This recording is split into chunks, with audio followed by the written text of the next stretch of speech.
gentlemen, welcome to the FTW podcast, the wrestling world in all its laughable glory. My name is Harrison, and with us tonight is Rob. Say hello, Rob. Hey. Joe. Say hello, Joe. Sup?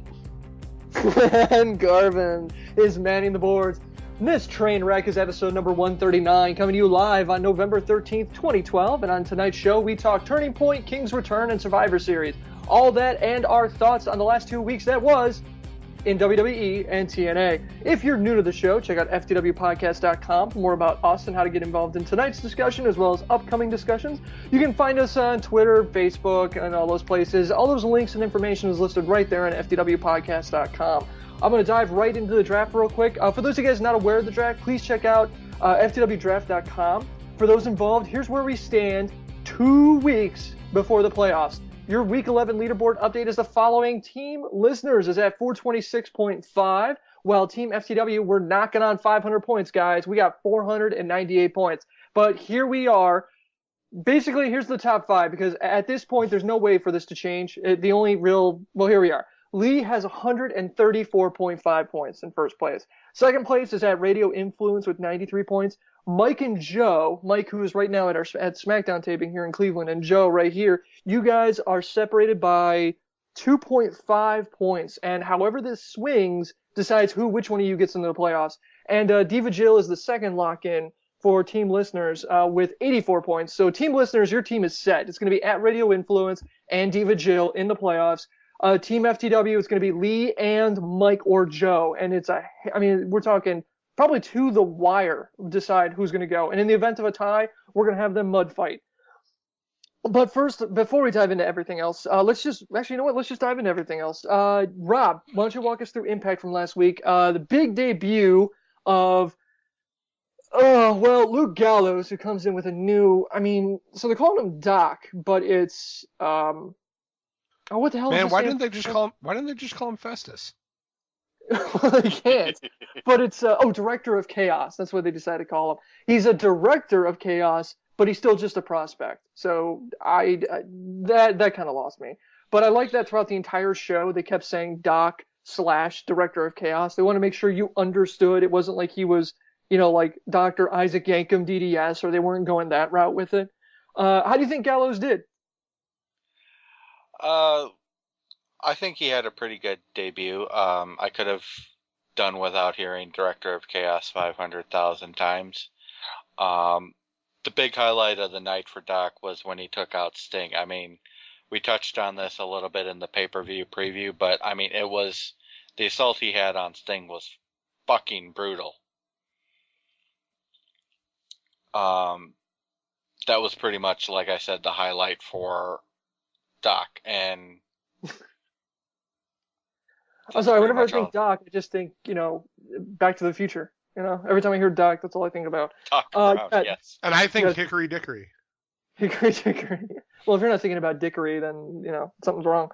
So, Sting with a hammer. That was, it was brutal. That was probably the stiffest stuff, if we're going to stick with the Dickering thing.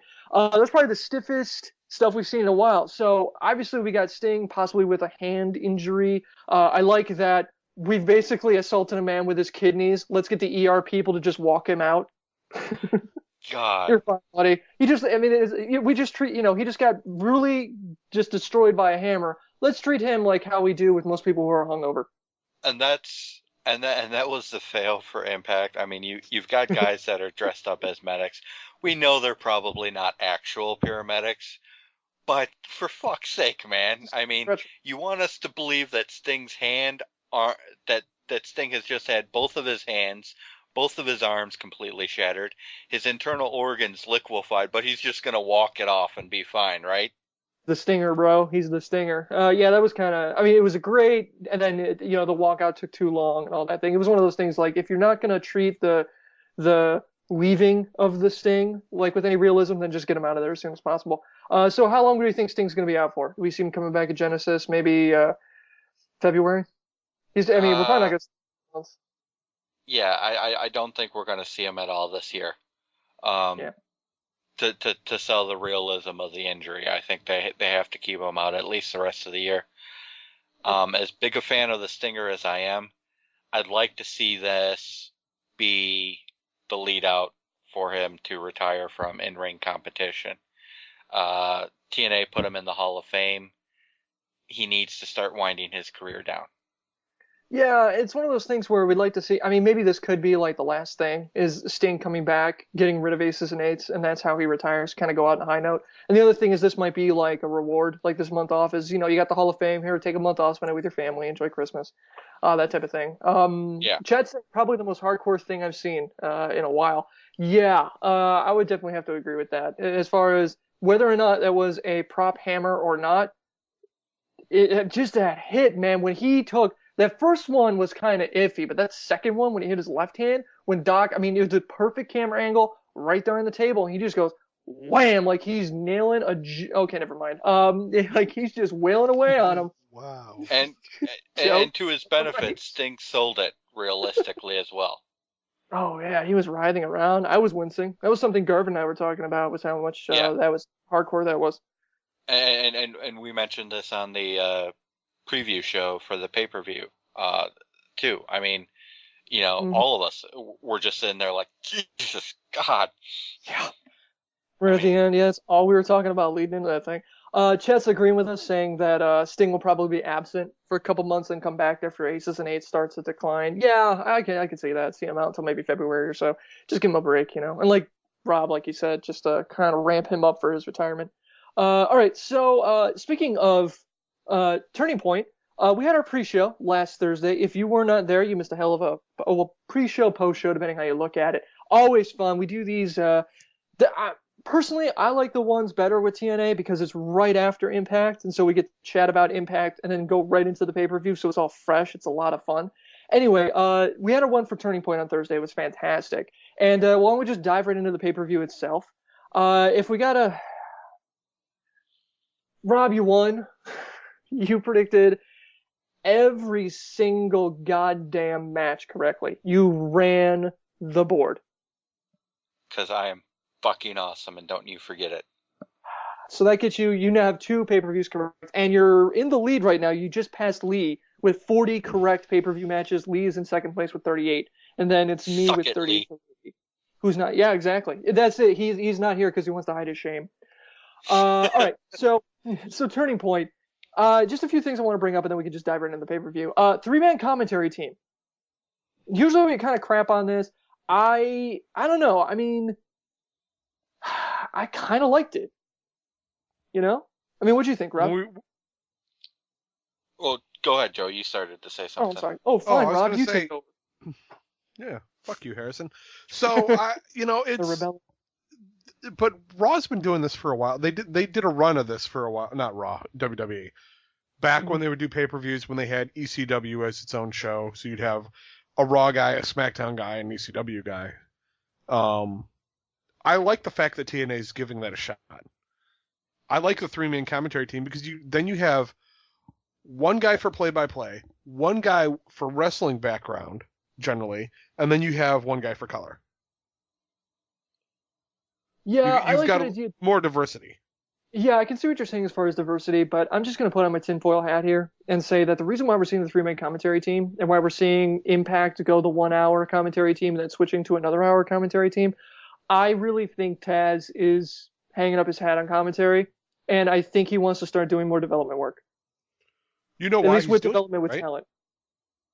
You know why he's pretty much getting out of commentary, right? Why? Because you can't let the pigeons loose. Joe, that was a sad day. Do you have to keep bringing it up? James hit it. James from botchbot.com hit it right on the head. It was so sad. With Taz just crying. Now who will let the pigeons loose? No, I really think Taz is. I mean, that's just my opinion. I think he's thinking. I think he likes doing gut check. I think he likes. TNA's kind of pushing more towards the development of wrestlers, and I think Taz would really fit really well in that scenario. And I think he's just tired of commentary. At least that's my opinion. What do you think, Rob? Did you like it? I did. I mean, it worked better than when WWE usually did it, because my problem with the WWE style is, like Joe said, is You had a SmackDown guy, a Raw guy, an ECW guy. They usually spent more time arguing with each other than they did paying attention to the fucking match. Yeah, it's because they were pushing that terrible storyline. Right. Now, when you've got three guys just focusing on the match, like Joe says, you get a lot more thing you can dedicate. Mhm. You can divide the labor up. It works better. Ultimately, I'm kind of with you, Harrison. I want to see, and Joe too. I want to see Taz get out of commentary and go more towards development. Work with Gut Check, work with El Snow and some of the other people behind the scenes developing the new talent. I think that's where Taz really can contribute to the wrestling business. He was never really a great commentator to begin with, and he's kind of past his prime as a commentator. Okay. All right. Well, let's just. The big things. Samoa Joe defeating Magnus. Garvin and I are bummed about that one. I know I am. To retain the TV championship, Joe basically chokes out Magnus via submission. The Samoan submission machine. Did the thing where arm drops once instead of 3 times. This is something that Rob and I were talking about in the pre-show, where it seems like Rob, you agree with me on this, right? They're kind of moving.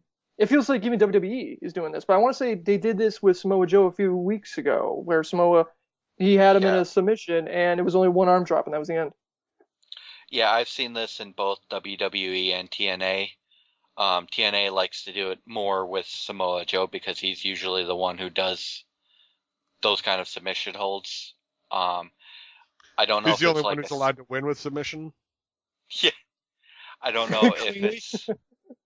I don't know if it's like for a safety of the wrestlers thing or if it's to save time, but there definitely seems to be a shift into going once instead of the 3 times. Okay. Do you think this hurts Magnus at all? The fact that he lost to Samoa Joe. This is the 2nd time, isn't it? 2nd time, I think. I think it is. I think it's like the 2nd time he lost. I don't think it hurts him too much because, first of all, he put up a great match. It's not like Samoa Joe squashed him. And with the TV title, there's always a chance for Magnus to get it back relatively quickly. I don't think it hurts him, and it continues to build up Joe, and Joe continues to build up the TV title. Yeah, that's true. All right, so ODB and EY for the Knockout Tag Championship. Excuse me. Yeah, Chad also brings up a very fair point. Doesn't think it hurts him. Magnus, that is. He didn't tap out. He had to be choked out. And as much as they like Joe, they also agree that they do think it hurts him just a little bit. I don't know. I think with Magnus, it was one of those things where, yeah, exactly. It just puts more fuel in the feud between Magnus and Samoa Joe. Yeah, with Magnus, I just wanted him to get a leg up so that way, I want to see more between these two. They have a really good rapport going. EY and ODB won the tag, or at least retained the tag belts. Does this mean EY is going to be back? His show got picked up for another season, so I'm not sure why they would retain the belts. Just to clarify, the belts were not on the line. The belts were not on the line. Oh, I'm sorry. That was some speculation we put in for the pre-show and forgot to take out. But yeah, that's... Yeah. Sorry. Anyway, he won. They won, though, so they're retaining the belt. They still have them. Are we thinking EY is going to be staying for a while, or is this to... I think we'll see EY intermittently, hopefully more than we've been seeing him, but not as much as we'd like to see him. Twice in 2 months, basically? Yeah. He's like dead weight on my team right now. They could also be... They could also be moving towards maybe a feud between Tara and Goddard against ODB and EY. And if that's the case, then we could see EY kind of short term, and then when his show's season picks up, when it's time to start filming, he'll probably disappear again. Chad's saying maybe they'll put the titles on the line next time. Yeah, maybe, but then we got to worry about when that next time is. X Division Championship, RVD, Joey Ryan, basically Morgan then RVD defeats Joey Ryan. Morgan then turns around and attacks RVD.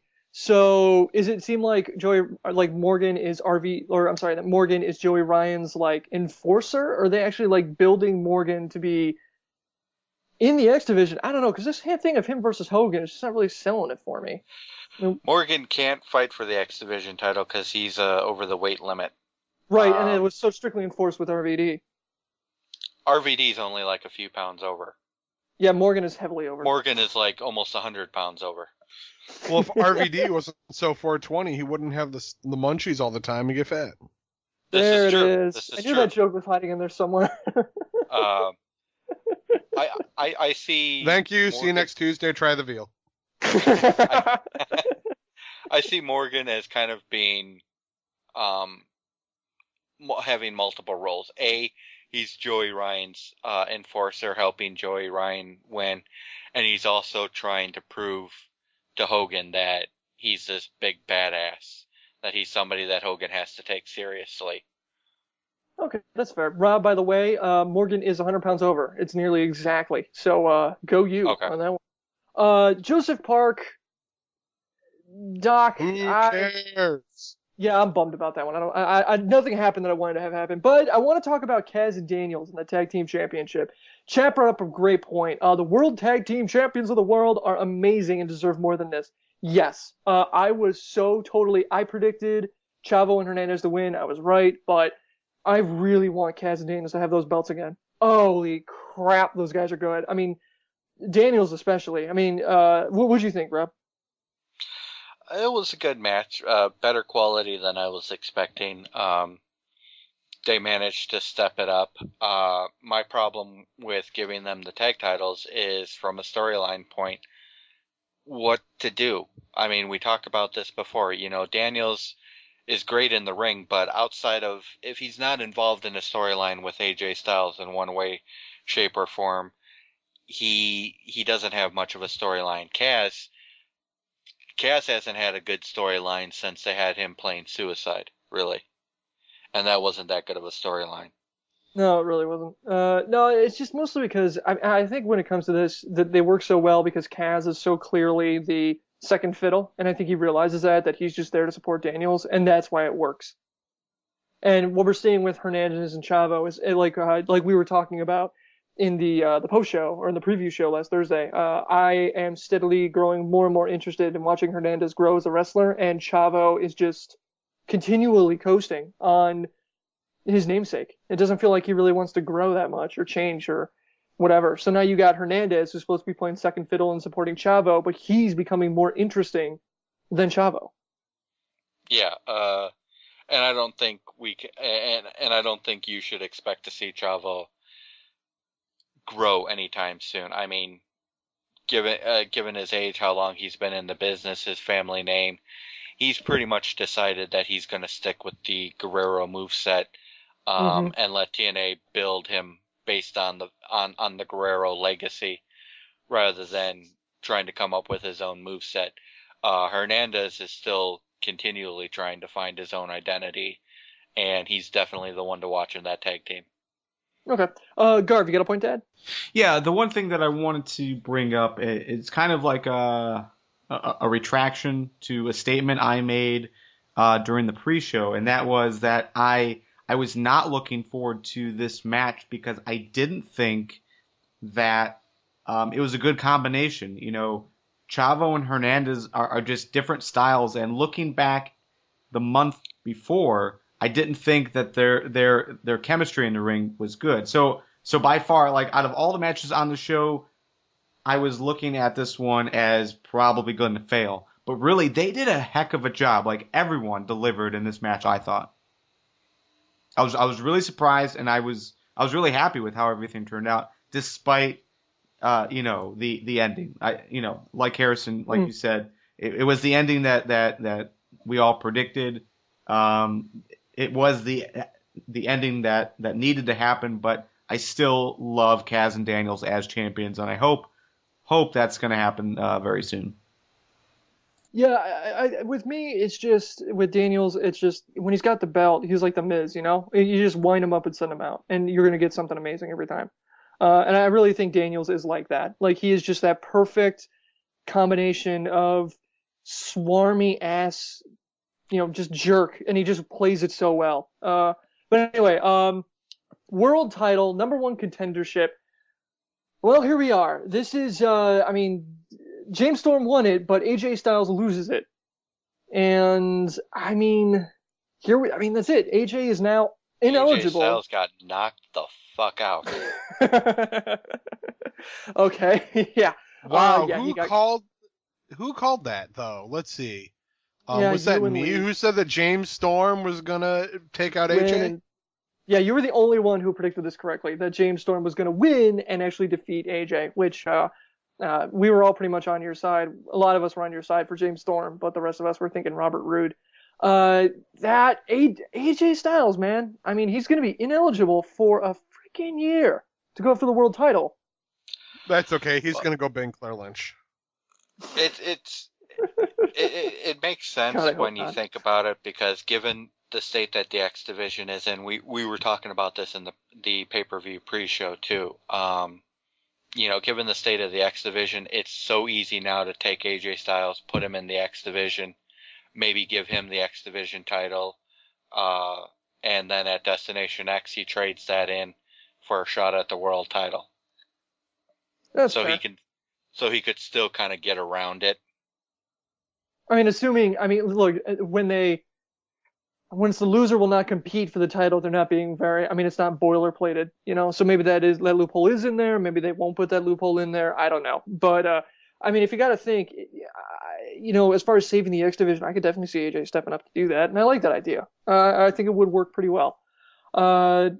Yeah, but okay. So James, I really find it weird that Robert Roode is kind of like a non-entity coming out of this. He's still in that same kind of post Roode Storm match, and we still don't know what they're going to do with him, or if they even have anything planned for him.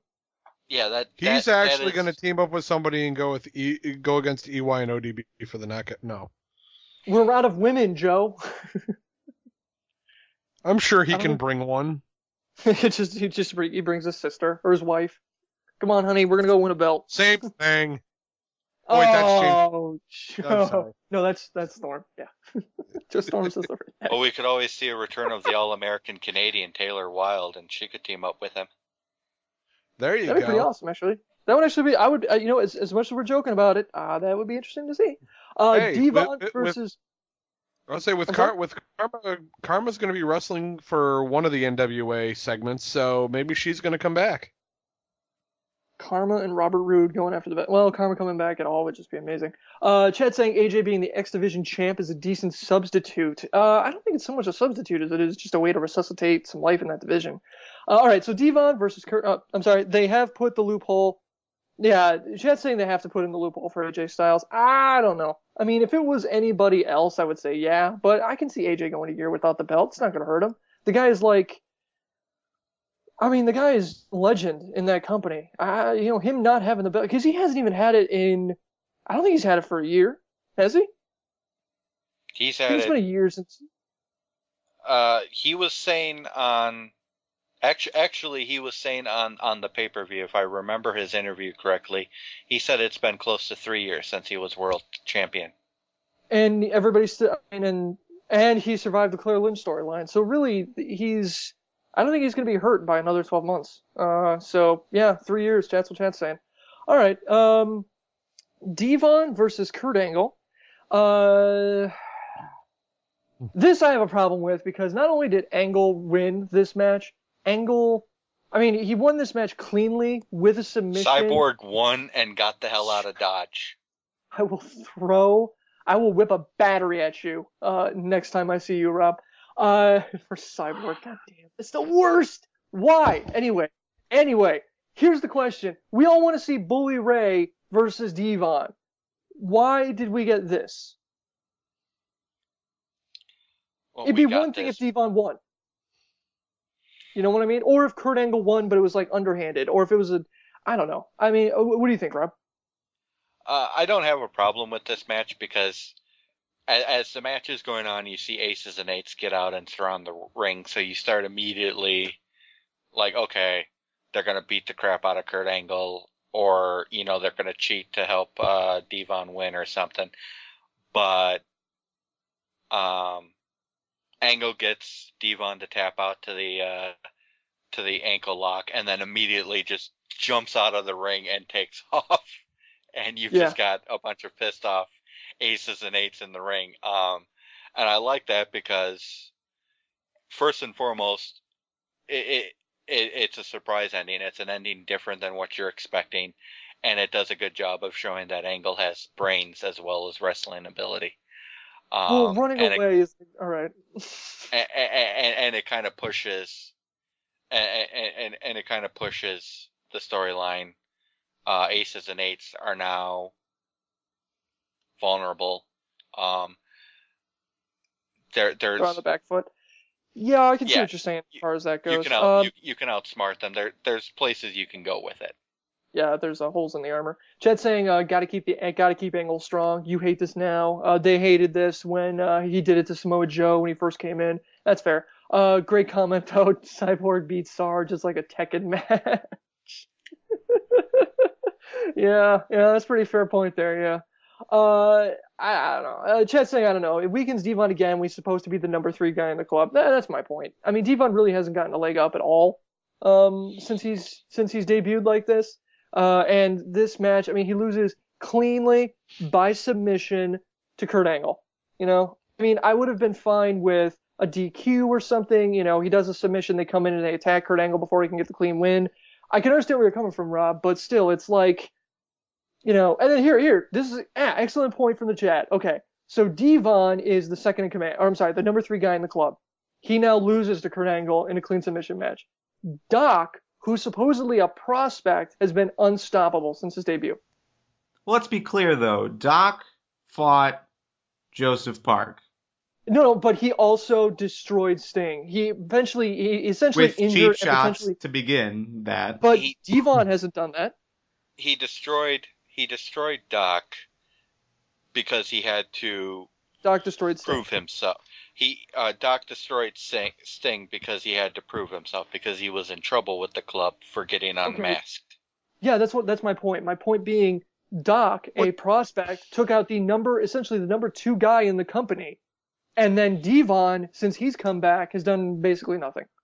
So then who's to I'm say just saying, that... I'd be pretty pissed if I had to fight Joseph Park too. And I'd want to win. Yeah. So then who's to say that the fly-by-night production that is the Aces and Eights storyline doesn't do the same thing? This Thursday night, this Thursday night, we see Devon in trouble. He's told he has to make up. He has to do something to prove he's worth something to the club, and he completely destroys somebody. Maybe. I don't know. I like the fly-by-night production idea. I like that. Once again, Rob, you are repeatedly being proven prescient by predicting that it's probably made up week by week. Well, just one point to this, you know, just comparing Doc with Devon, you know, it kind of makes sense if you look at the words, you know, directly. Sergeant at Arms, according to Wikipedia, according to the definition, is just someone who keeps order during a meeting. Director of Chaos should be kicking ass. So that does make sense. It does have director in the name. I mean, Sergeant of Arms, that's not really that big a title. And director is in the name, assuming that implies not only he's a director, which means that he has a staff, but presumably he has his own extension at the clubhouse, which I'm sure the sergeant does not. So if you would like to reach the Director of Chaos, please press 1. Repeatedly. Master hand on the keyboard. All right, World Championship ladder match. Let's just roll through this real quick. Jeff Hardy, surprise, defeats Austin Aries in a ladder match. Did we get the match that we were all so wet to see? I don't think it was as good as the Bound for Glory match that these two had, but it was a good match. To me, what kind of held this match back is that the winner was never in doubt. I mean, the high point of the match for me was Jeff Hardy climbs the ladder, he reaches up for the belt, and then we just see the belts rise. And Jeff Hardy just looks out at the crowd like, you guys saw that, right? I'm not high on anything. I mean, Jeff Hardy just looks out at the crowd like, the fuck is going on? Hardy sold that so well. I mean, I never thought I'd compliment Hardy, but he sold that perfectly. Yeah,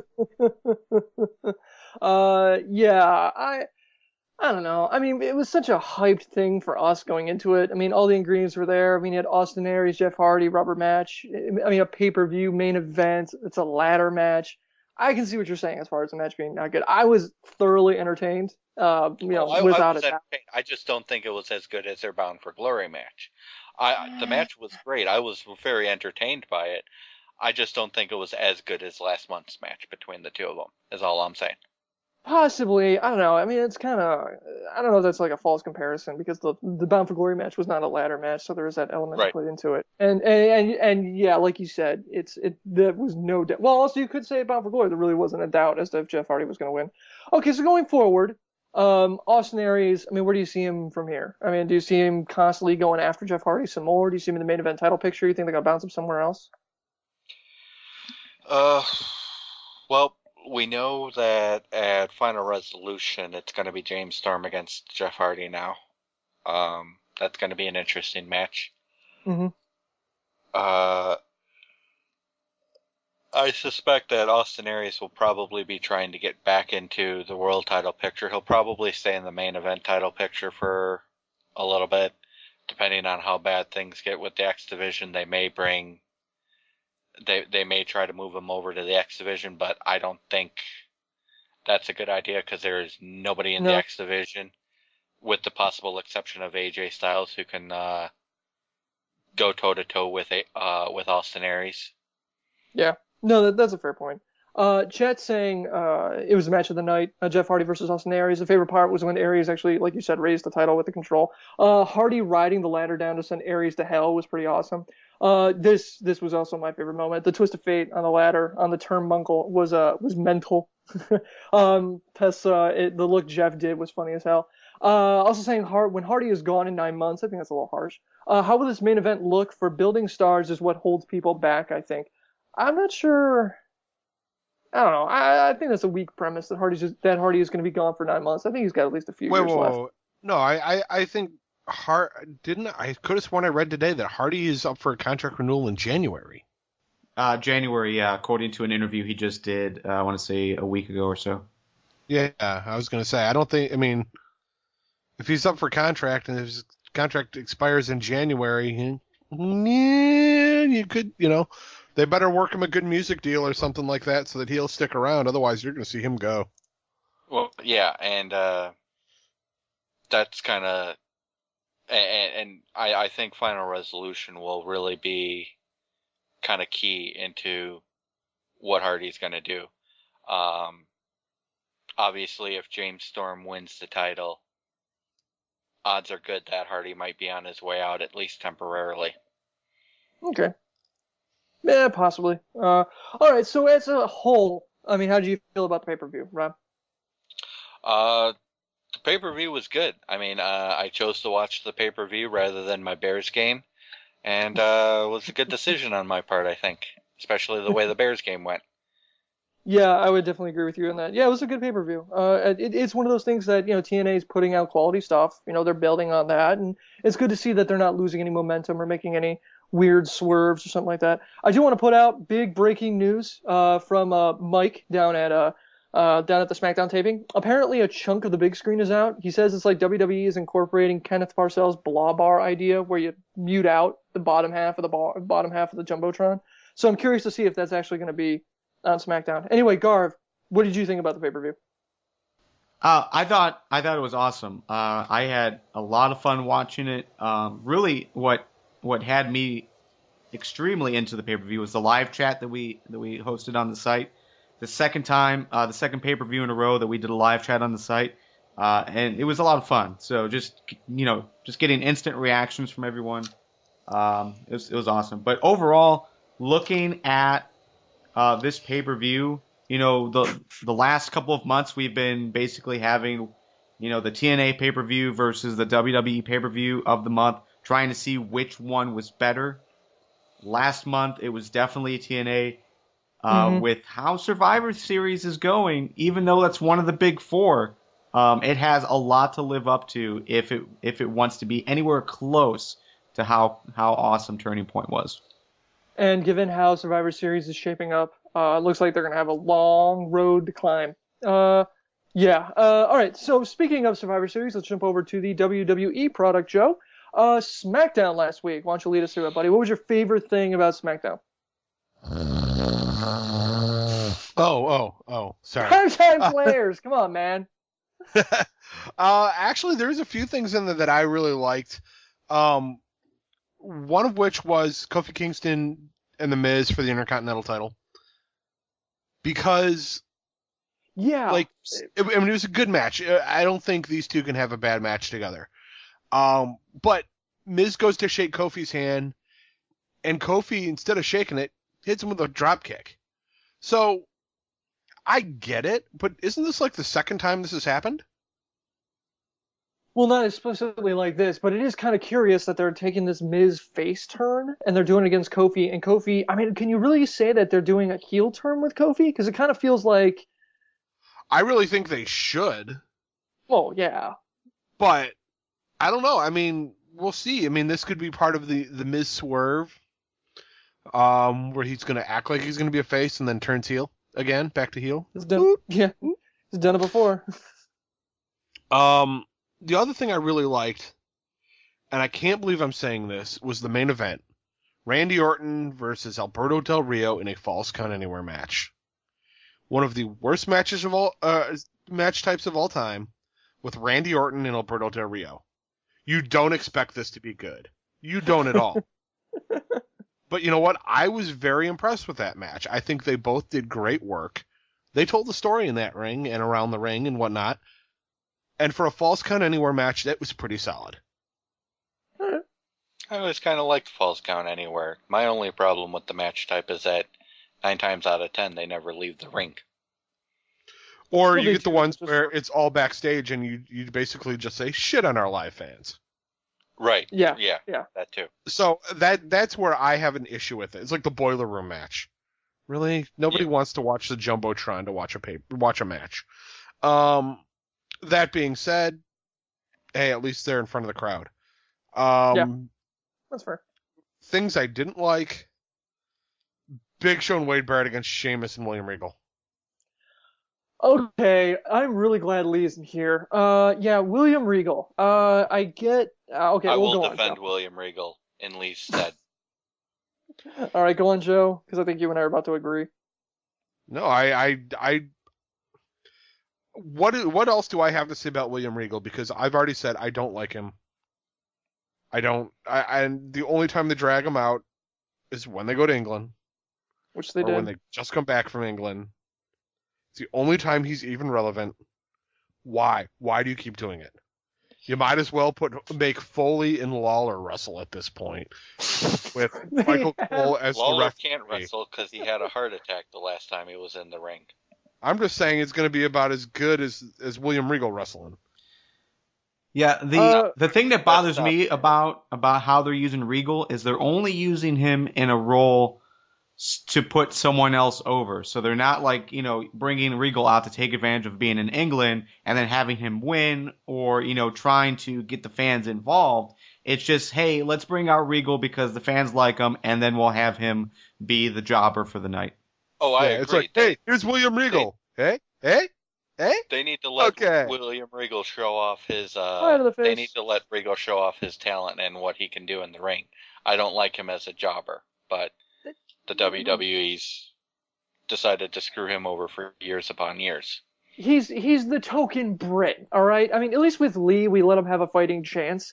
But with him, it's just like exactly what Garvin said. That match was literally, let's put over Big Show and Wade Barrett. Specifically Wade Barrett. And, I mean, the only problem I have with this match is I don't get... Look, Wade Barrett has been doing awesome. I mean, we've been getting over on him. We think, he is... His reinvention, whatever you want to call it, his new gimmick, is dynamite. They really hit on something with that. This was unnecessary. I mean, if you're going to bring William Regal out to placate the fans, that's fine. I mean, if you're going to have him go to get a cheap pop, that's fine too. But really, I mean, Wade Barrett didn't need this. And Big Show, well, if you're I guess you could say... If you're gonna drag out William Regal, why do you have to do it on camera? Nobody in the You U.S. really don't want cares. to see that guy. No, I don't. Oh, you're saying dark match at the arena beforehand? Dark match and put him in a segment, beforehand. That's So fair. have somebody like Wade Barrett beat the crap out of him to say Alright, he's that's the dominant Brit. Right. And then you Yeah, can end that it. works. Yeah. Get the crowd heat on him, have Wade Barrett show up later, and he'll have a major crowd heat. That's a good point. And, What and do you that's the think, thing, Greg? Joe. I mean, if it was just Barrett versus Regal to get heat on Barrett, it'd be great. But really, they're pairing him with Sheamus, which is what is being discussed in live chat. That's why the live chat was angry about it. Was because Sheamus and Regal really shouldn't get along. Generally speaking, like a better fit for Sheamus, as Nick says in live chat, is bring back Finley. Yes. But they won't bring back Finley. No, they will not. He's still sour over the women's division, I imagine. Yeah, no, I'm totally with that. Chat's saying, no, it's not that. It's who they're trying to get him over. Him and Barrett would be baller. That'd be pretty interesting. I don't understand why Regal is being paired with Sheamus rather than Barrett, like we were saying. Yeah, I don't get it. Yeah, I am totally fine. Joe, I can understand where you're coming from with not putting William Regal on camera, but if they had to, Barrett versus Regal, that would be awesome. Just because Barrett would Regal would make Barrett look fantastic, and it would really put the crowd heat in him for that reason. And I mean, if you do it as a dark match beforehand, fine, whatever. But if you had to put him on camera, I don't get why it was a tag match like this. Sheamus and Big Show didn't have to be anywhere near that. Yeah, well, I mean, it's the closest they're going to get to England or to Ireland now, right? Yeah, I don't think they're going to go to Dublin anytime soon or Scotland. So yeah, I think that's it until they go back next year. Yeah, so maybe that's like, well, we're sort of close. We'll drag it out. Sheamus, get out here. Bring your family over. It'll be fun. Yeah. The only other thing was Primetime Players beating Ray Cara, beating them, the New Age Mexicools. Not quite, but yeah. I do like the rivalry that's going on between the two tag teams. I do like that. With Wrestling Memes had a photo of Ray Cara doing the Primetime Players Dance of Millions of Dollars, but it had the caption Millions of Pesos,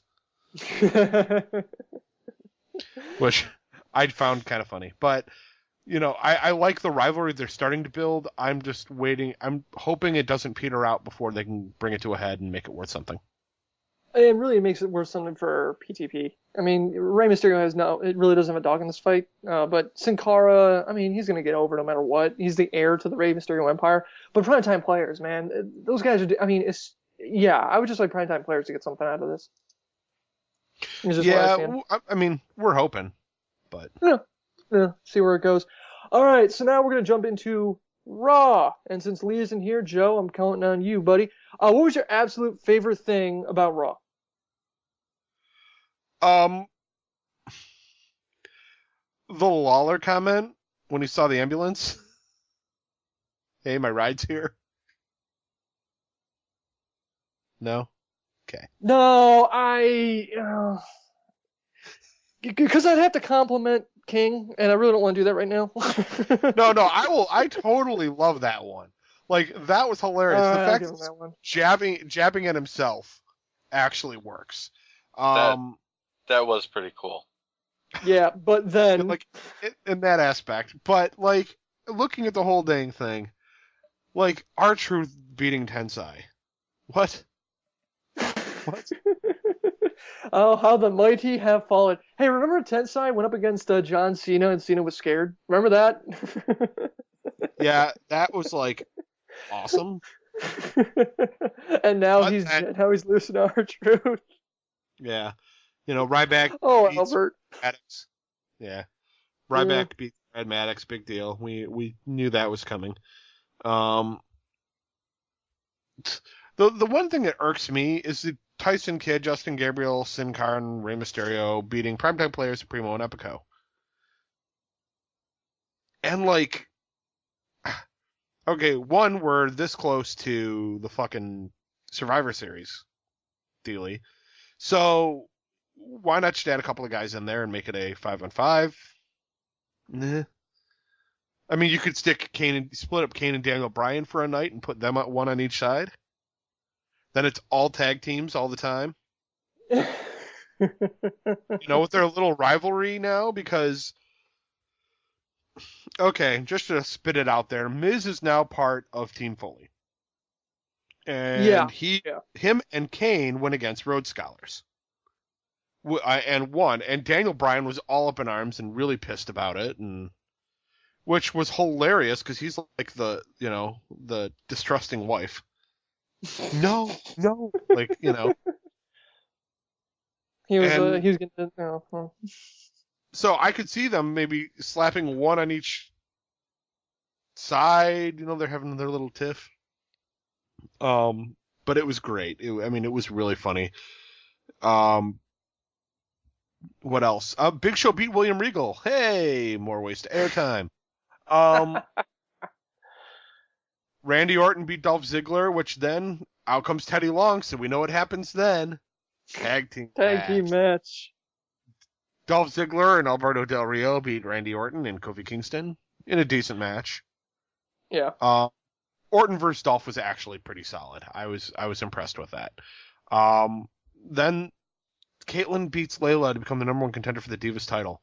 I don't care how much they're trying to push this Caitlyn who knocked her over storyline. Nobody is behind Caitlyn. I am. Oh, okay. Great. Okay. Garv, now why are you behind Caitlyn on this? A, she's on my team in the FTW draft. Oh, God. B, no, I do like Caitlyn. I like the idea of new talent coming in and getting a push. I was really supportive of when they were pushing Tamina back like 6 months ago, and then they dropped her. Caitlyn is the same way, where she's kind of green, but she's way better than Layla, and they gave Layla the title for how long? However long that was, 4 or 5 months? 8 years. Yeah, so it's not like forever. So the idea of another wrestler coming in that can wrestle, Caitlyn can wrestle. I like the idea, and so that's why I'm supportive. Out of everyone on the roster, look at the roster. Who else is there that would put on a somewhat decent Divas match besides Eve? Layla? No. Oksana? No. Alicia Fox? No. Santina? Maybe. Zack Ryder? Yes. Okay. But, that's the thing. If you just look at the roster as it is now, Caitlyn is the best challenger that they have. Oh, sorry. And live chat is throwing out AJ Lee. AJ Lee. And Natalia. I forgot Natalia. I'm sorry. And Natalia. But I would say AJ Lee and Natalia. Alicia Fox did have that pretty spectacular match a few weeks ago. So, she's got glimmers of hope there. Well, regardless. Anyway. My thing about this is I can't separate Caitlyn from this crappy storyline. When they first did it, all you can think is, we already had this at the Olympics. Do we got to have this now? You're already stealing from TNA when it comes to storylines. You got to steal from the headlines from 1998. Anyway, all right. So Lewis wrote in and wanted to ask us, which was more distasteful? The footage of Lawler being resuscitated or Heyman's fake heart attack? What do you think about that, Joe? I don't think any of them are really offensive. I don't think they're heinous. I don't think they're horrible. If you look at you look at WWE, if they got a camera nearby, they're going to videotape it. It's something that's going on, and look at sports, in general. Somebody gets injured.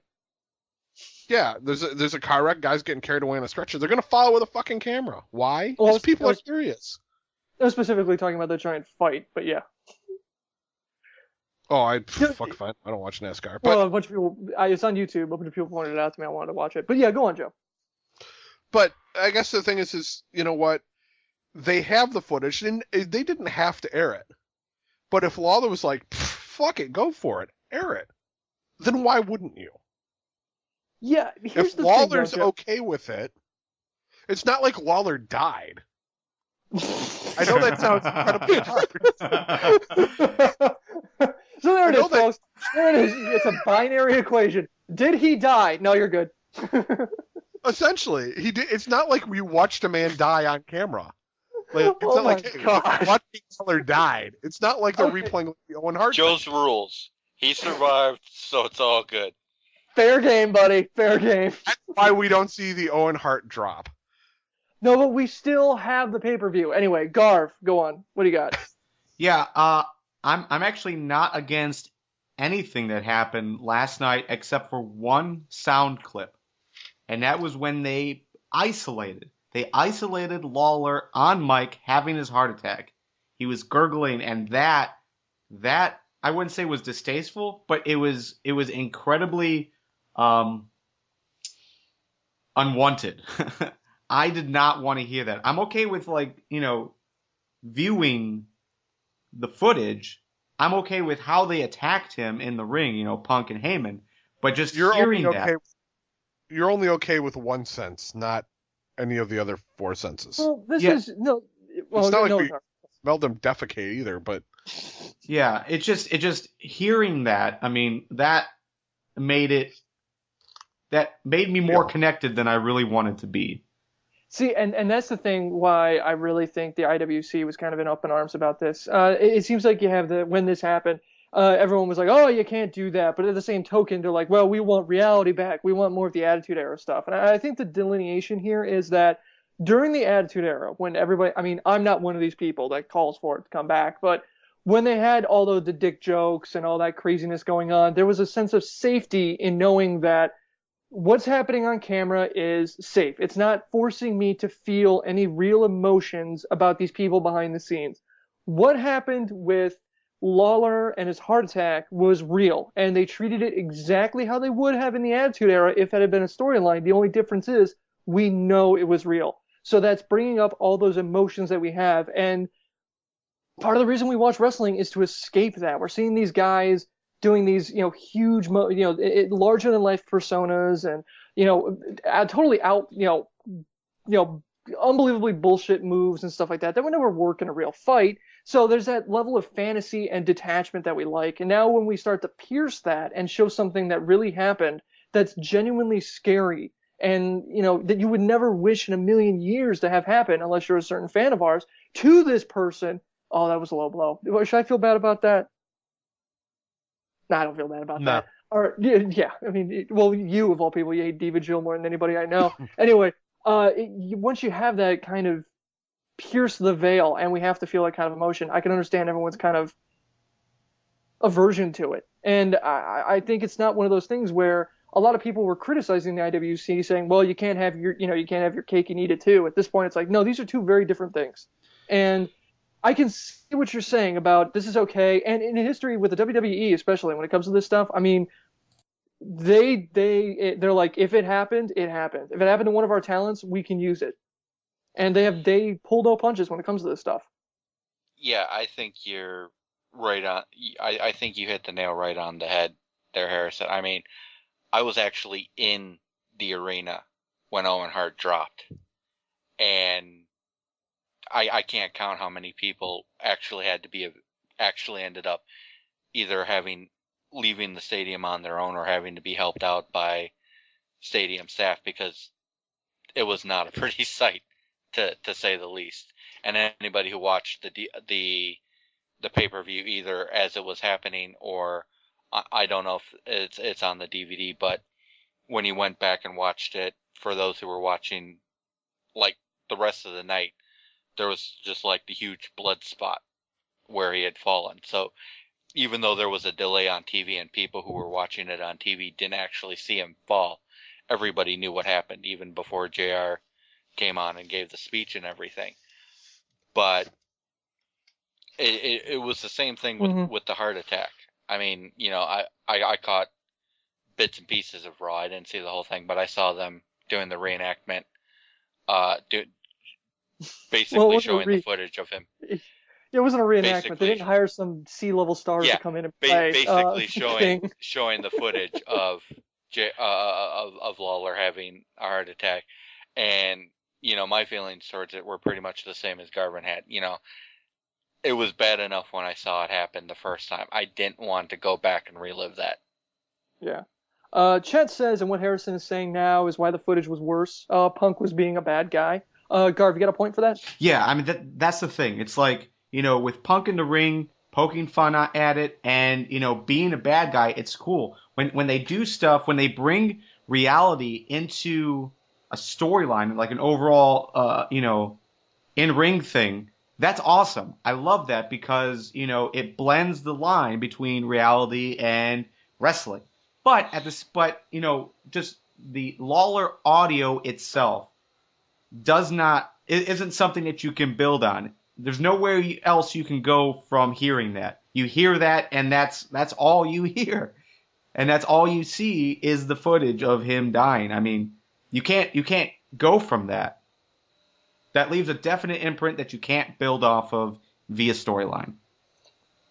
Yeah, that's a fair point. And really, for me, it's like I get why they did it. I mean, they got to get we got to get Punk over as a heel, and this will do it, and that type of thing. But when it comes to certain topics like that, it's like there are times when we understand you're entertaining us, but there's also a time when you have to understand that we support you, and we would appreciate a little bit of respect when it comes to that. And one of those reasons we support you is because we appreciate and really, on a level, love these guys and girls that do this. And when you do things like this, like when Lawler had his heart attack, or something terrible had happened, like CM Punk's wife, or I'm sorry, John Cena and his wife had a miscarriage or something. It's like those are those things where it's like that's off limits. It's like, I'm sorry, and for me as a fan, that's off limits. I don't want to speak for the entire IWC, but for me, it's like that's something where I can understand where Garvin's coming from, bringing in the reality of the situation, but there is a limit, and I'm sorry if it's. You can look at it and say, well, that's, a catch-22. That's not fair. That's, that's trying to get it both ways. And yep, it is. And I'm sorry. And you're just gonna have to deal with it. All right. So, question from the chat said, given the result of Maddox versus Ryback, I'm just confused with the little aside between Maddox and Heyman. Did Heyman convince Maddox to be the sacrificial lamb? Maybe. What do you think about that one, Joe? Why do we need a sacrificial lamb? Like, why did they need to do that match? That was horrible. Like, you knew what was coming. Like, okay, I don't know. I just I didn't think there was really much of a point to it. Okay, that's a fair point. Where do you think they go with Maddox after this? Do you think They just fucked him over. They're gonna send him back down to Florida, where they can repackage him as something else. So you don't think he's going to come back at all? I mean, you don't see him working with Heyman at all in the next coming weeks? You think that's it for Maddox? Maybe he might as like a Ottoman. This is a big sack of meat. I don't know. I think there's some room there where they could have Ryback lose, and because they got to do something with Ryback after this whole Cena Punk Ryback storyline, the dust settles, and we can get Cena versus Punk again, or whatever they're doing. They got to have something ready for Ryback. I mean, this kind of makes sense as an avenue, doesn't it?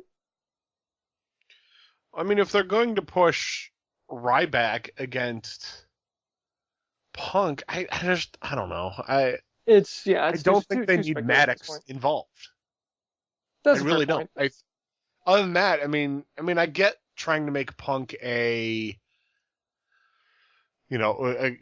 of trying to get him more toward a Weasley type champion now, where he's trying to weasel out of shit, and that's why they're using the ref, having Maddox do I'm doing what I want bullshit, Bayman and blah, blah, blah. But, I get that's an angle they're trying to do, but I don't think it's needed. I think Punk can do that on his own.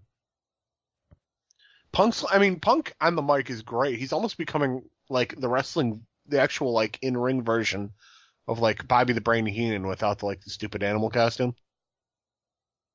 How many old school people just picked up on that joke that I put down? Okay. Sorry, buddy. I did. Sorry. All right. Garv's got your back.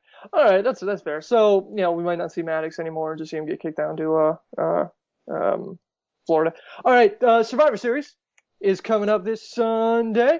We got our Survivor Series pay-per-view special scheduled at 3 p.m. on Saturday, November 17th, and we'll be discussing the full card in full that night.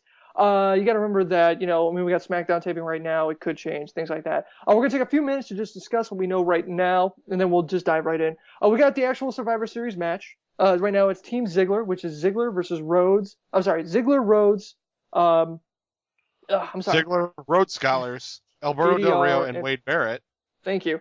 Versus Team Foley, which is Kofi, Team Hell No, Orton, and The Miz. Stumbled right through that one. This has been shuffled around a lot in the past couple weeks. We excited to see this match. I mean, this is the Survivor Series match. This is the reason for the season. Joe, you excited for this at all? This is probably the hardest match on the card to predict. Just because, Miz and Team Hell No, I think, have a lot of potential on Team Foley. Team Ziggler, you got Rhodes Scholars and Wade Barrett. I really think Team Ziggler is going to pull this one out. Okay. But it's going to be the match of the night. You've got so much talent they're just really starting to tap into. Yeah, specifically like Wade Barrett in his turn. Rhodes Scholars is going to play. I mean, I'm looking really towards Rhodes Scholars and Wade Barrett. I mean, I want to see Team Ziggler win entirely for that reason, just because that's the future of the next 3 or 4 months right there, and it's going to be solid. All right. Anybody else got an opinion on this one? I'm going to agree with Joe and go with Team Ziggler here. Okay. Garv, what you got, buddy? Yeah, I mean, this match is pretty stacked with talent. So overall, it should be a great match, but just because there's 10 people involved, it'll probably either be like a slow match or a big spot fest, which never really ends up good. But I'm gonna go with Team Foley. Yeah, I'm gonna go with Team Foley. Okay, you going with Team Foley? All right, I'll mark that down then. I mean, yeah, I think you're right, Garvin, in the fact that, it could go either way. I'm really hoping they take a little bit of seriousness to this one. They give them like a 45-minute match and really play this one out. Ooh, I don't know about that one. Look at how small this card is. Well, that's how small it is right now. You could probably add 1 or 2 more matches to the pay-per-view from SmackDown, possibly. What, Flavors Tensai? Come on. Yeah, maybe. I don't know. We'll probably have some tag matches added. But yeah, a 45-minute match would be awesome. Because they have the talent involved to carry that type of match. The only thing that I'm looking at is, I mean, Team Foley is interesting just because you've got the Bryan and Kane issues that we saw on Raw. We also see, Kofi and Miz teaming up when they've been basically fighting over the last 2 months. Mm-hmm. But I think out of either team, that's the team that really needs to be put over. Right, but I think that, those complications will be the downfall. But if for some reason Team Foley wins, I think Miz will be the sole survivor. Oh, yeah. I mean, if anybody could really use a push out of that, Joe, you're absolutely right. Miz would be, especially if he could come out somehow as a face. Like if Kofi tries to screw him over or something, or I don't know. What'd be even better is if Orton is the first one out. That would be epic. Not going to happen, but it would be epic. Yeah, fuck that guy. No, I think you would want to have Daniel Bryan as the first one out just for the reaction shots of him being all angry. No, you put him out like second or third. That way, there's more drama. Like at that point, then it's more crucial because someone else will be like, "What the fuck are you complaining about?" And then that person will get pinned. So That's then fair. that team will be down 2 people. All right. Divas Championship, we got Caitlyn versus Eve. Ah, jeez. All right, I'm just taking Caitlyn. I'm going with Rob on this one. You're taking Caitlyn too, buddy?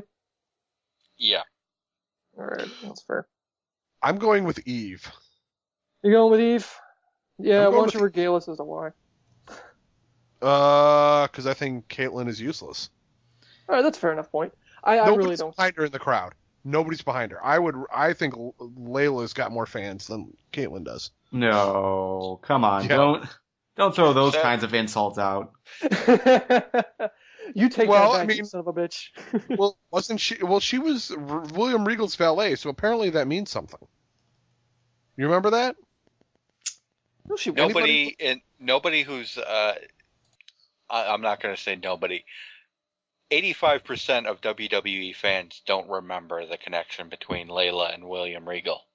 Yeah, home country. That's about it. I know. I know what you guys are referring to, but I couldn't. When he was King William Regal, she was his lackey. Yeah, I don't remember any of that. I mean, I remember him being King William. I mean, I know that's basically what you guys are talking about. Layla screwed over Jamie Noble to team with him. I definitely don't remember that. Was it Layla who did that, or was it Nydia?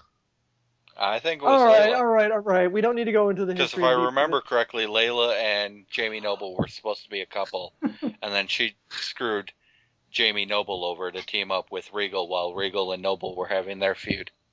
I thought that was Nydia. Because shortly thereafter, Jamie Noble had his concussion, and that's what put him out.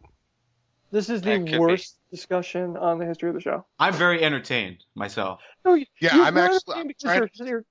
You're half drunk right now. No, I just started drinking. Caitlin. I'm gonna go with Eve. Nope, you're right, Rob. You're right.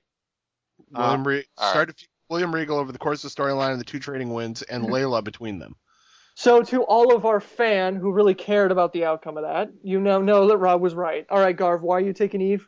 Because I think Eve is the stronger of the two. I think Eve would be the stronger champion of the two. You spent like 5 minutes going on about how great Caitlyn was, and now you're screwing her over? No. Benedict Arnold? No. See, no, the thing is that I like Caitlyn. I think Caitlyn is a strong competitor. Garvin. Yes, Benedict Garvin. Probably a new thing. It's just that I think it would be the wrong time. I think they still need to build it up. We need to see more of Caitlyn in the ring with Eve. Because they just kind of like ended whatever storyline they had in the back. If they make this Caitlyn's payoff, I don't think it would be as effective as, another month of just them two going at it. Maybe. U.S. Championship, Antonio Cesaro versus R-Truth. Could we see Antonio Cesaro dropping the strap? Yes. Rob saying No. yes. Joe, you were saying Cesaro? Antonio Cesaro has so far been, for one reason or another, he's been an epic fail. Well, we'll get into that later. We'll dive into that a little bit later in the show. Garv, where are you? Are you with Rob? Or are you with Joe and I? I'm with you guys. I'm going with Antonio Cesaro. I think, despite him being an epic fail in just about everyone's mind, I think he's still a better champion than R-Truth would be. Okay, that's fair.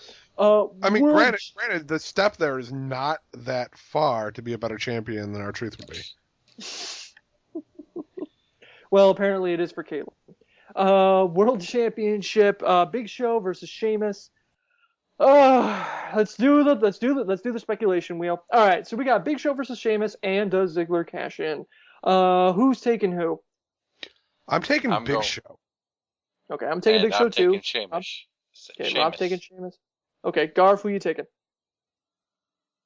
The beard says. Neither of these men. Well, Big Show has a beard, so do you decide with him? Well, no, Sheamus has a beard. Well, yeah, but it's like that stupid. No, I meant the beard as in Garvin. No, I know, but I'm trying to think team beard. I'm trying to think which way Garvin's going to go. Combining Show and Sheamus, you have a full beard. Yeah, but Sheamus is a ginger, and that, cancels out everything. You married a ginger. Don't bring my personal life into this show. I love these rules we make up on the fly. Holy hell, Joe! Win of the goddamn year. FTW podcast, where Calvin Ball is played weekly.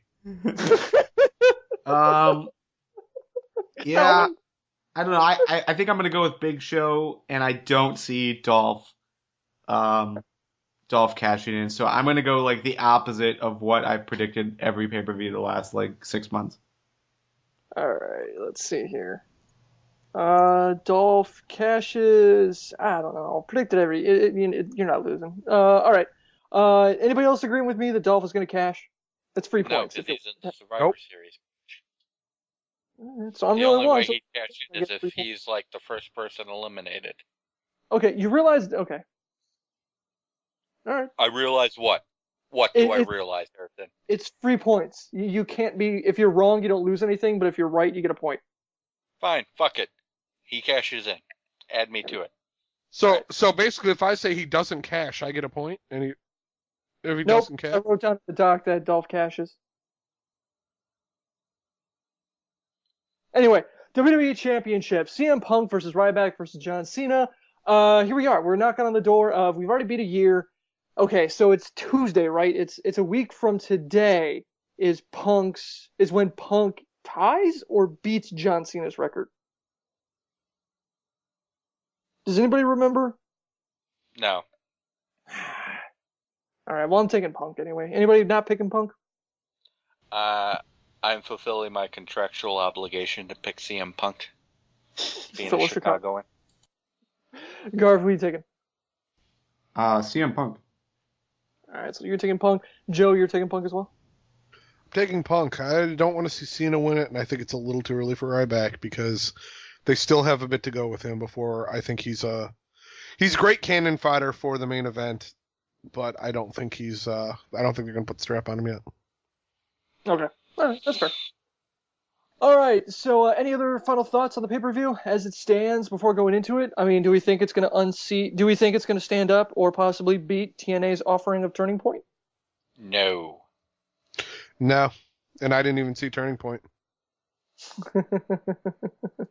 All right. I mean, I kind of agree with you guys on that one. I mean, it's got some big. I mean, you're always gonna have the thing. Well, TNA is such a small company, blah blah blah. But I mean, the Turning Point was a really good pay-per-view, and Survivor Series right now, as it stands, is kind of. I don't know. It's got an uphill battle. I mean, the Survivor Series match is going to be pretty good. The U.S. Championship match, I can go either way on. The WWE Championship, maybe. And then the World Championship, depends how Sheamus and Big Show work together. I mean, they've had hit or miss matches in the past, so who knows. All right. You guys ready for Ask FTW? Might as well. Let's do it. Let's roll into it. It is now time for Ask FTW. You ask, we answer. Each one of us is going to get 30 seconds to sound off on a topic that you toss our way. Item number 1 is from Lewis. It will be 364 days if Punk wins on Sunday. So, cool. All right, so what would you attribute most to Antonio Cesaro's disconnect with the crowd? His general foreign heel character or the lack of over baby faces to work with? Joe, what do you think? Both column A and column B. I don't think the crowd gets the character, and there's nobody good for him to work with in the lower mid card where he's sitting with the U.S. title. All right, Rob. Yeah, I'd agree with that. There's really not any strong baby faces on his level, and Cesaro's character, I'm not sure if I'd call him generic so much as like what Joe said. I don't think the crowd really understands what he's trying to do with it, and that's never a good thing for a wrestler. See, I've got a quick before you go a brief idea because I know I got like 5 seconds. Tensai and Cesaro as a tag team. Boom. It's gonna be that'll be about as good as Kozlov and whoever the fuck Santino. No, this is going to be like warm milk and Vicodin is what this match will be, is what that tag team will be like. I don't think it's a crowd getting so far. I mean, I don't even understand I don't even understand his appeal. I mean, I get it, like from a technical standpoint, he's pretty good in the ring and his mic skills are good, I guess. I just, the whole character, the whole persona. I mean, from the beginning, I was like, this is it. It feels, I mean, seriously, his character feels like a first draft. It's like, this is the idea that you let the intern give because he's Vince McMahon's nephew, but when he leaves, you all kind of look at each other and go, okay, that was shit, right? We're not doing that? Okay, good, moving on. All right, so Garv, what do you think? Yeah, well, I don't think this has anything to do with Cesaro. I think he's done a good job in my eyes. I like the character. I like his wrestling style. I like just about everything about him, but it is about who they're putting him up against. You know, Justin Gabriel, although is someone we'd like to see get a nice size spotlight, he's not getting a great reaction. R-Truth, Not that great of an opponent overall. I mean, let's be realistic. But you throw a Tyson Kidd after you've actually built him up and made him look dominant, or even throw Justin Gabriel back in there. Give him someone who you are building up as a credible challenger. And then Antonio Cesaro works. You gotta love the guy who mans the clock, goes over on time. All right, that's a fair point, Garf. Jumping over to Greg. He says, regarding the AJ Cena storyline possibly being a ripoff of the AJ Claire storyline. He says, Vince is a great, you got to admit that Vince is a good businessman, and when it comes to knowing what's going on in is basically having his finger on the pulse of the wrestling business. He has a hard time to believe that he would allow his writers to blatantly copy what, in his eyes, is an inferior product in TNA. But here's the thing. He said, what if there was a swerve? What if he could pull basically a big middle finger to TNA while also stealing a former TNA talent in Ric Flair? He says that Flair's been off TNA for a while. This is the perfect opportunity to bring him back. They said, they kind of been hinting at it that, AJ has been that AJ and AJ's affair with somebody. He's thinking maybe there's a chance in hell, or he doesn't think there's a chance in hell that this footage between Cena and AJ Lee is legit, but AJ needs to have an affair with somebody. Why not have it be Ric Flair? Wow. I want some of what he is ingesting. All right, Joe, what about that? AJ Lee is actually having an affair with Ric Flair. Okay, one, I don't think your cousin would go for Ric Flair. Two, I think that I don't think TNA or that WWE would be stealing Ric Flair, except stealing him from the unemployment line. There's a reason why Flair's not around, man. Really? Do we need his flappy titties in the ring? No. Would it be funny for a segment? Sure, but then again, so would Hornswoggle. Probably will be Hornswoggle. Rob, what do you think? On the subject that Vince McMahon is a great businessman, the XFL, failure to develop his younger talent, and wasting $100 million trying to get his wife elected for the Senate would seem to argue with that. Having to run your company. Yeah, that too. Outside of that, I agree with Joe. I don't think Ric Flair is going to be brought in. The WWE has no use for him, and TNA has no use for him, which is why he's not in TNA. I mean, there's all the personal issues, and there's the fact that the guy is pushing like 110. I don't see him. I mean, you're talking that's that's not even robbing the grave. That's like. You mean Cradle? No. I mean, I'm just thinking AJ going after Ric Flair. I mean, that's not robbing the. I mean, it's like robbing the Ancient History Museum. I mean, that's like looking for inheritance. Yeah. I mean, the only thing I can think of is that Ric Flair would sleep with AJ for a room. I don't know. Maybe you know what? Maybe it's a charitable contribution. It's like helping the poor. I don't know. What do you? Exactly. What do you think, Garth? I'm against this idea. I don't want to see it. Here's my alternative. The thing is that they were playing these voicemails with the name John in it, but it never said Cena. So what if there's two things? What if it's quiet? Garth, What if don't say who I think you're about to say. Okay, well let me. I have two alternatives. One is, what if this is her talking to herself as if she's talking to someone? Because we've seen that before in backstage segments when she was going through who she was going to date. Maybe that's part of this, okay? Let's bring that storyline back, okay? The other thing is, hey, what about John Morrison? Oh, damn it, Garvin, come on. No? What about, I don't know, Johnny Curtis? What about Johnny Carson? John Bradshaw Layfield? Yeah, there we are, JBL. Wow, that would be a swerve. Chad is saying AJ's riding Space Mountain, and JBL likes to climb mountains. Maybe there's something there.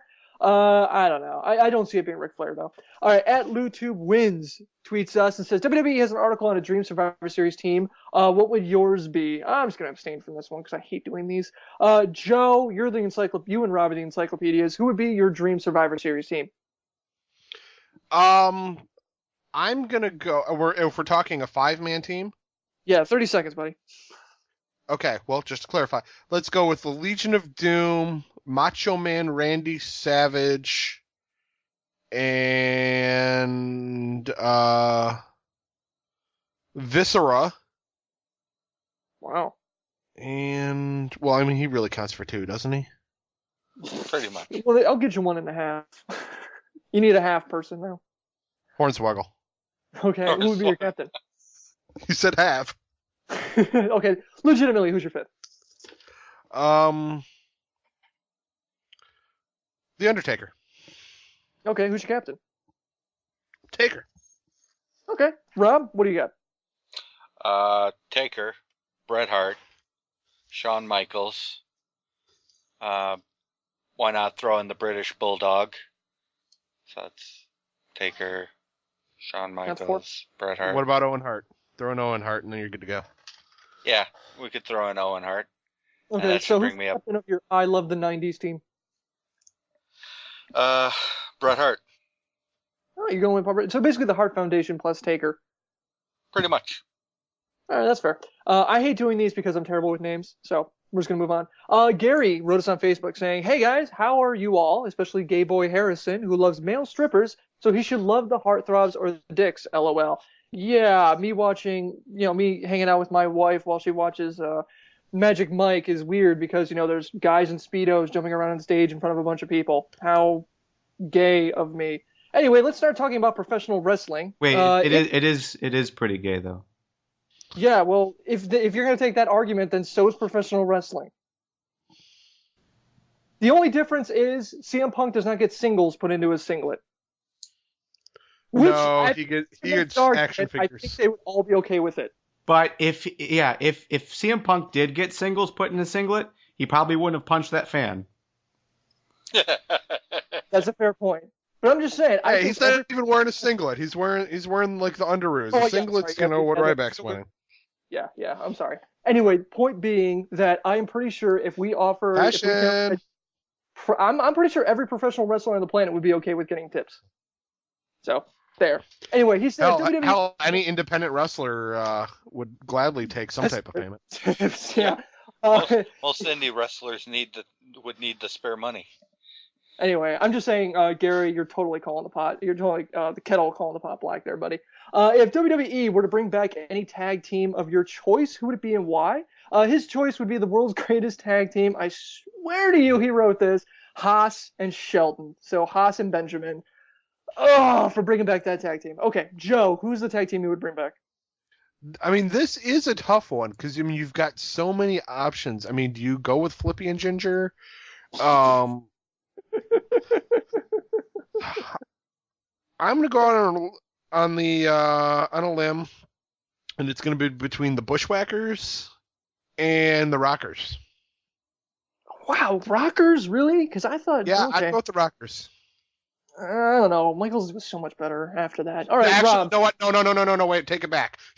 London and Kendrick. That's who I would bring back. In all seriousness, London and Kendrick. That would be pretty good, actually. Yeah, I'd be okay with that. Rob, what do you got? Tag team, if you had to bring it back, who would it be? Legion of Doom. Okay, yeah, Legion of Doom. Alive or dead. I mean, because you did mention Bushwhackers. So, you would say Legion of Doom? Yes. Who would I bring back? Do you know any tag? I mean, you did say Kane, Daniel Bryan are the best tag team since the 80s, so... You know what? Bret Hart and Owen. Only because I really like the fact that, all the history behind the family and everything. They were always kind of like my favorite tag team, just because of what they meant, even though they weren't really. I mean, so yeah, I would say definitely them. Chet's saying, wow. Outsiders, Harlem Heat, Impact players, the Dudley Boys when they came over from ECW. Yeah, that's fair. Garv, who do you got? Who would you want to bring back as a tag team? When Bubba had the stuttering problem as his gimmick. Man, that was forever. And Devon smacks him in the back of the head. Dudley Boys. Yeah, that was great. All right, Garv, what do you got for a team? Mine was also the Dudley Boys, but a close second would have to be Edge and Christian. Wow. Yes. Good call. Yes. Excellent. For those with the benefit of flash photography. Steven Espinoza sent us a question that brings back an argument we had months ago. Wait. Did somebody say 3 minutes? No. Oh, no. Nice. No, it would bring back 3 minute warning. All right, No. so we're debating whose title reign was more important to the business, Robert Roode or CM Punk. At the time, we were somewhat agreed that Roode being champion was more important to TNA than CM Punk's reign was to WWE. Keep in mind, this was before Punk and Heyman teamed up. This was forever ago. All right, so with Punk nearing 365 days as champ, can we still argue whose title reign meant more to the industry, Punk's or Roode's? At this point, it's not fair anymore because Roode's not even champion. Here's the thing. At the time, you had a fair argument for Roode's. Yeah. Because he was a company guy who built himself up, and it was time. But Punk's if Punk can go a full year as champ, then that will mean more. But I think that Punk's starting to wane. That's for sure. Yeah. Okay, Rob. I don't want to get into that debate, but yeah. Go on, Rob. I believe Roode went longer than a year as champ. So he was already ahead of Punk's curve. And I don't know. I'm still going to say Roode. I like Punk. I'm a huge fan of his. But I still think Roode's reign means more to TNA and thus to the industry, because even Vince McMahon has admitted that one of the problems the WWE has right now is lack of competition. And Roode is one of the people who's helping TNA move to the spot where they could eventually be competition. Okay, yeah, as much as I would like to disagree with my deep dish colleague over here, going into this question, I was firmly at this point going in Punk's camp, because it was like, look, it's been 365 days in traditionally an organization that would not give someone like Punk the time of day, let alone the belt for a whole year. But that said, Roode's was really important because, like Joe said, man, it was homegrown talent coming up through the system. Roode did not come over from WWE to get his heat or WCW. He was the first. He held the belt for I don't know exactly how long, but it was a very long time. It was 256 days. All right, so nearly a year. So 3/4 of a year, or no, 2/3 of a year. So that is significant. Whether or not it's as significant or more than Punk's, I don't know. I think this is kind of an apples to orange comparison here. You're talking about two different levels of company. As the industry as a whole, Punk all the way. But as far as to each company, I don't know. Since Rob, I'm kind of waiting on this one. Chad has it. When this question was asked, Punk's title reign wasn't even relevant to the storyline. Now, though, the two are a lot more compatible. He would say Roode, but not by as much as last time. Yeah, for me, it's still kind of a toss-up. But yeah, Chad has it right there. It's that the title reign wasn't even that relevant to the storyline. It was just a prop for him to carry around. All right. Nick wrote in saying, basically referring to Jesse Sorensen was scheduled to compete at an indie show this week, but unfortunately he couldn't make it. I tweeted to let everyone know that he wouldn't be able to make it. And according to Nick, he said the fact was that he was billed for it would seem to speak volumes. When do you think he'll make his return to TNA? Joe? I'm not sure. Just because he couldn't make a indie show doesn't mean that he's coming back to TNA. It just means like, shit, dude, I forgot I had a doctor's appointment I can't miss. Forgot I'm rearranging my sock drawer. Rob? I don't know. It's really hard to guess with things like this, especially a neck injury. If I were TNA, I wouldn't even think about bringing him back until January at the earliest. Okay. All right. That's fair. Garv, what do you think? Yeah, I'm in agreement with Rob. Joe, just to clarify, yeah, you are correct that there's no comparison that just because he didn't show up at an indie event that means he's going to be in TNA or that he's even ready. But in January we have Genesis, February Against All Odds. I think Against All Odds makes more sense because they continue to put more emphasis on those pay-per-view title names, and I think that would be perfect for him. The other one that would kind of make sense might be Lockdown in April, but that's a long time away. But if he's ready to compete on the indie scene, then he should be very close to compete in TNA. Here's my question: was he? I mean, I'm going back to the doc here. Okay, he was scheduled to compete. Okay. Yeah. That was my question. Just like if he was making an appearance, like I just don't want to see the guy push it. You know what I mean? No, I totally get what you said. I mean, he had a wicked, awful injury. But as far as my point is, I mean, when guys are coming back to indies, it's mostly, all right, let me see how I feel working a match in front of a crowd. You know, let's see how many cobwebs I got, how creaky things are. You know, do I have a stretch? How rusty am I? Basically, it's like a test, is what it is. If you're gonna go with Garvin, you might as well bring him back at Paraplegic Justice. Dude. But I'm sorry. You know, I just thought that's it was the Joe greatest at FTWpodcast. No. That would be the greatest sitcom ever. Paraplegic Justice. The little motorized wheelchairs rolling around, chasing down bad guys, going after meth addicts and labs and everything. Oh, I'm going to hell. All right, Rob, you were saying. Yeah, I was saying one other thing. In addition to when he should come back to TNA, if I were Jesse Sorensen, two guys I would be talking to right now to help me decide things like that: Kurt Angle and Taz. Good call.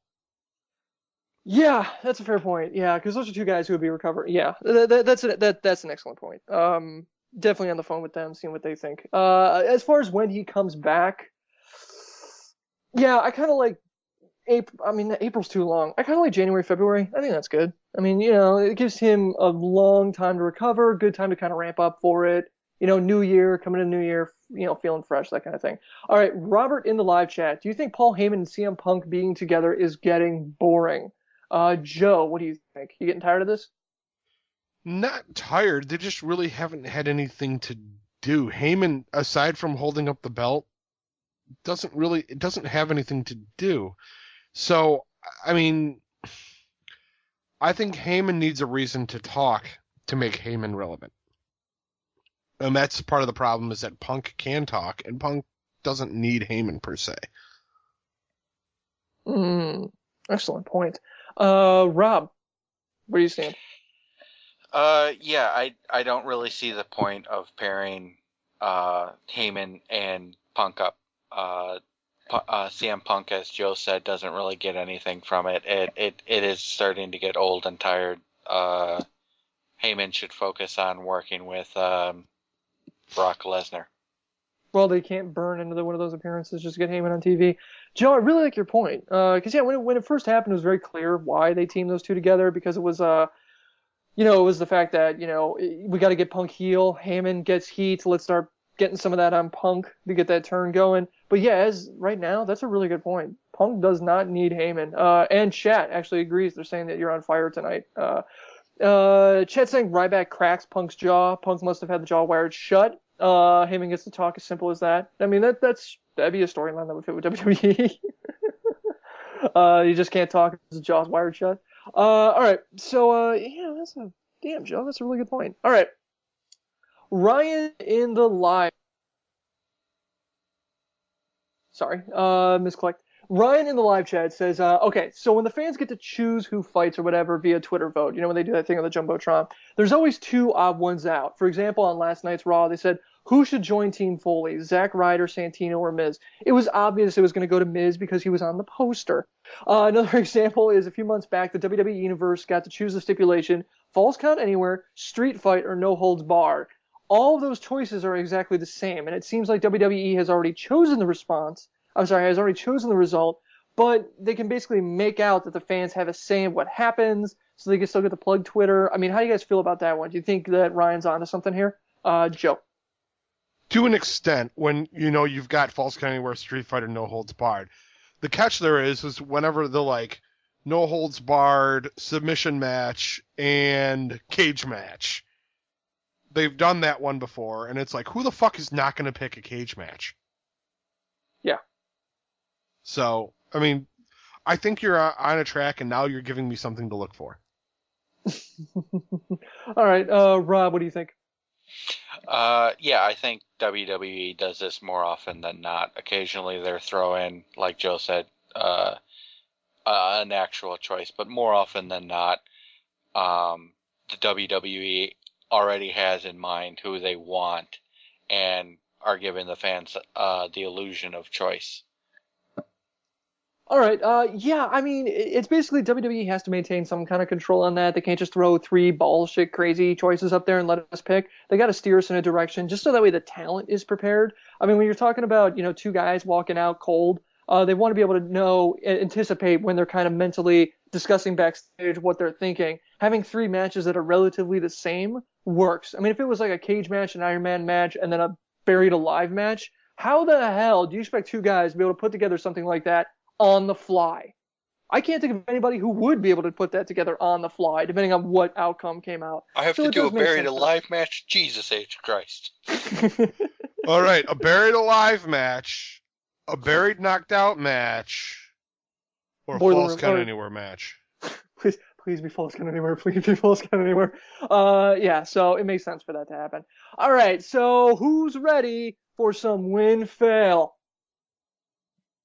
Yeah, we're ready for win-fail. We're ready for win-fail. All right, time for some win-fail. Women wrestlers aren't getting paid?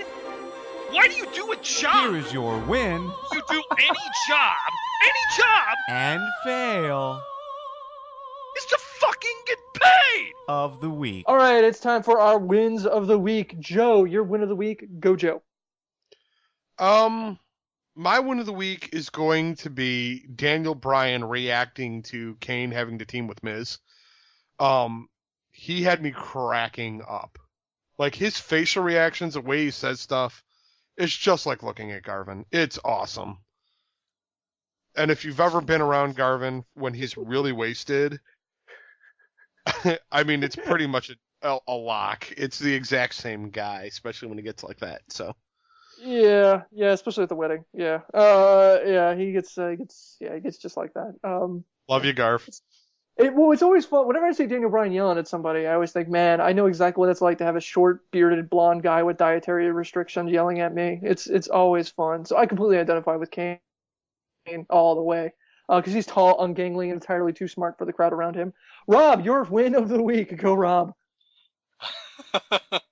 I actually have two wins of the week. One of them comes from the TNA pay-per-view Turning Point when Austin Aries got on the control and raised the belts. And poor Jeff Hardy's just looking around like, the fuck? It's still funny. That was just classic.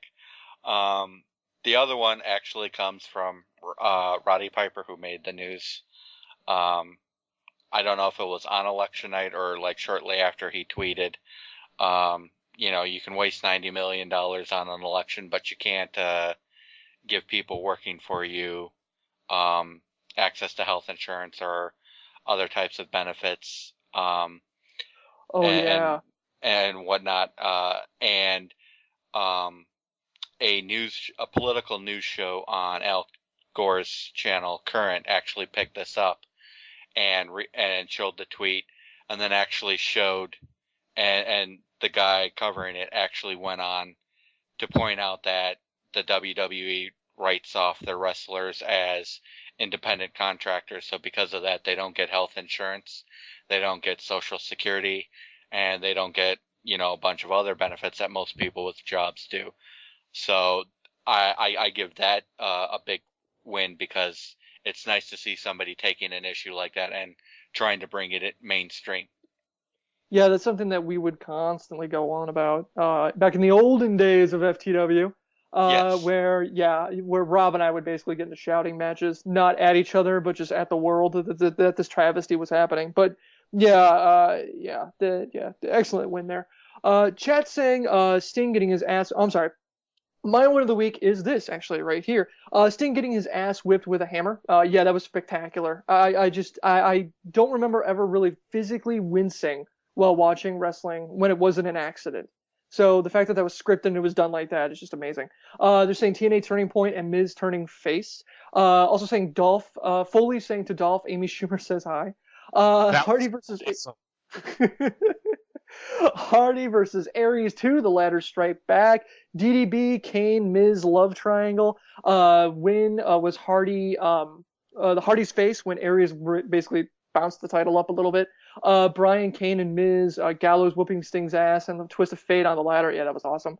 Heyman's heart attack or Sting getting destroyed by the hammer was a win. I don't know about that one. All right, so fails of the week. Go, Joe, fail. My fail of the week is Ryback crushing Maddox. Useless. Completely useless. Okay. Rob, your fail of the week. My fail of the week is going to be... Shit, what was it? Let me check. This? No, oh, I got it now. My fail of the week is Lee for not being able to drag his ass onto the show. We don't know. England may have sunk it into the sea at this point. And won't you feel like a jerk? You will be the new Diva Jill of this podcast for talking shit about somebody and then having them die. Possibly. See, that's funny because time has happened.